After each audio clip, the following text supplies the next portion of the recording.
bersama. Bismillahirrahmanirrahim. Tulillahi robba wa bil islami dina wa bi Muhammadin nabiyya wa rasulah. Rabbi zidni ilma warzuqni fahma. Amin ya rabbal alamin. Oke, coba lihat samping kanan kiri kalian, depan belakang. Hari ini ada yang nggak berangkat? Ada. Kenapa itu? Karena sidik ada urusan. Ada urusan. Ya. Oke. Sebelum kita mulai pembelajaran hari ini, Ibu mau ada yang masih ingat pembelajaran kemarin? Tidak.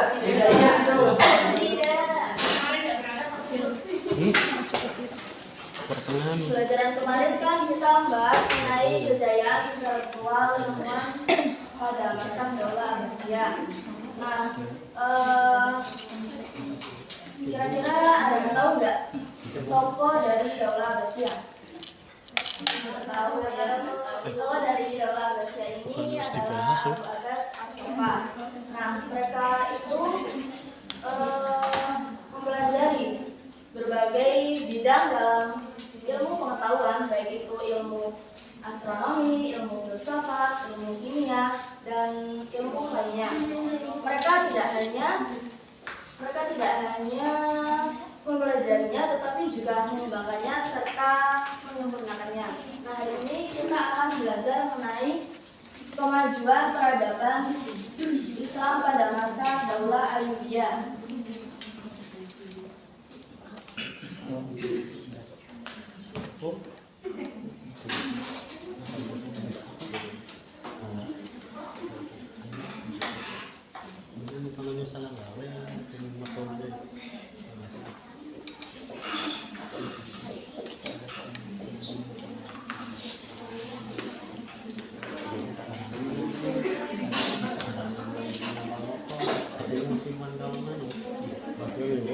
Sebelum itu Ibu akan menyampaikan indikator pembelajaran serta tujuan pembelajarannya ya.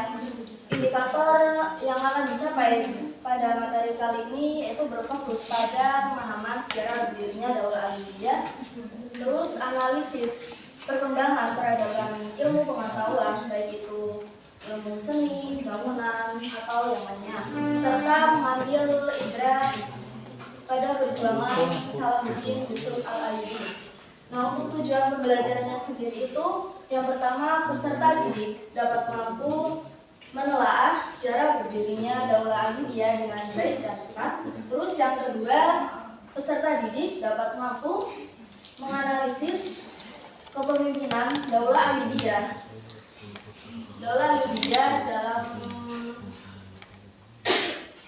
menganalisis kepemimpinan Daulah Ayyubiyah sebagai inspirasi untuk mewujudkan nilai-nilai toleransi dengan baik dan benar. Terus yang ketiga, peserta didik dapat mampu mengevaluasi peran ilmuwan pada masa Daulah Ayyubiyah dengan baik dan benar. Oke, langsung ke poin materi yang pertama yaitu fakta berdirinya Daulah Ayyubiyah.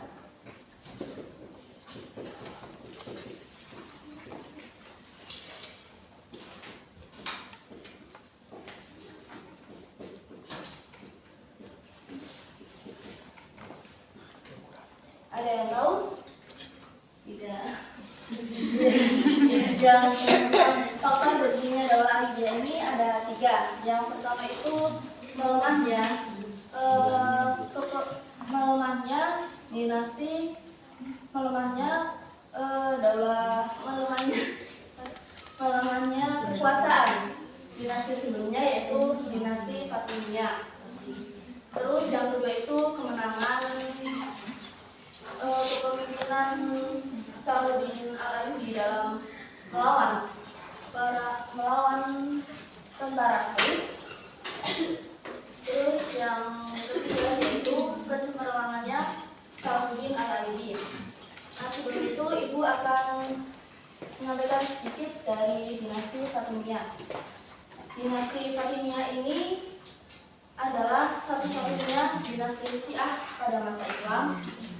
Terus nama dinasti Fatimiyah ini dinisbatkan kepada putri Nabi Muhammad SAW.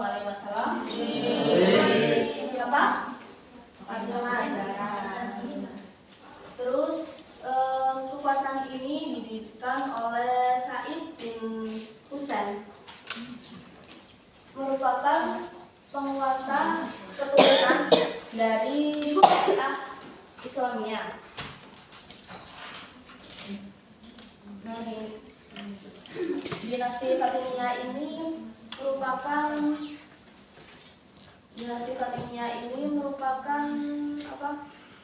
kekuasaan yang berjalan selama 262 tahun.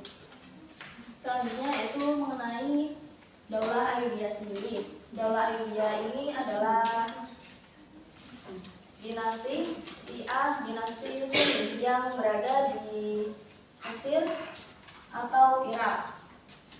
Dinasti Ayyubiyah ini dipimpin oleh Salahuddin Yusuf al-Ayyubi yang berlangsung selama 75 tahun lamanya, serta dalam kepemimpinan khalifah yang ada 9.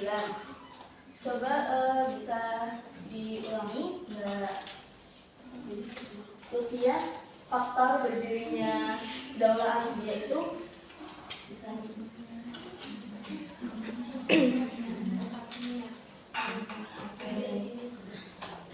Terus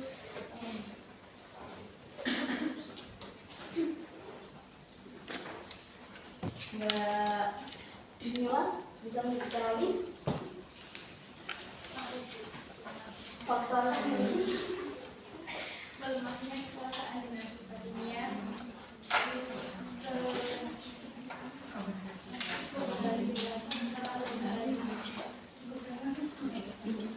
Terus ya, lanjut.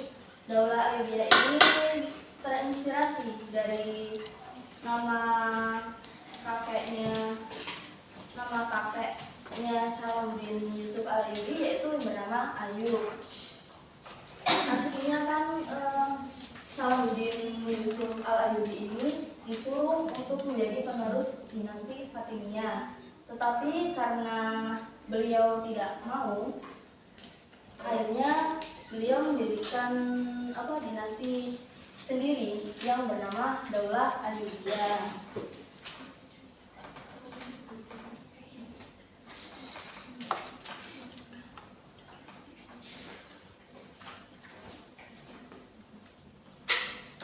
Terus coba Mbak Andin, Daulah Ayyubiyah ini dipimpin oleh siapa? Dipimpin oleh Salahuddin al-Ayyubi. Iya, jadi dari namanya kenapa gitu ya? Sebelum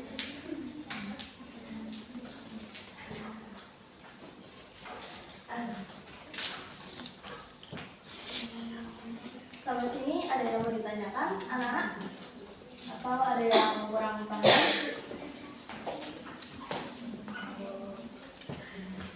Cukup.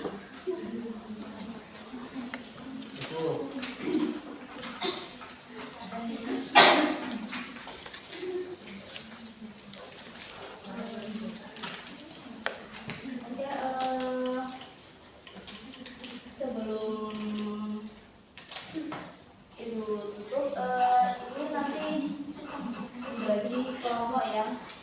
Yang pertama ini kelompok 1, terus ini kedua kelompok 3. Nah, itu kan nanti kalian mencari hubungan fenomena tentang perkembangan dari peristiwa Daulah Ayyubiyah dengan peristiwa di sekitar kalian itu.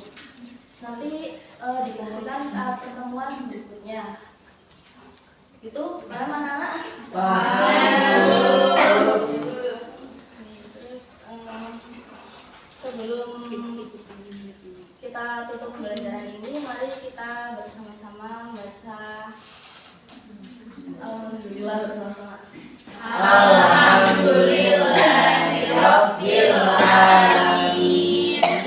Kurang lebihnya mohon maaf. Semoga materi kali ini bermanfaat bagi kalian. Amin. Wassalamualaikum warahmatullahi wabarakatuh. Waalaikumsalam warahmatullahi wabarakatuh. Terima kasih.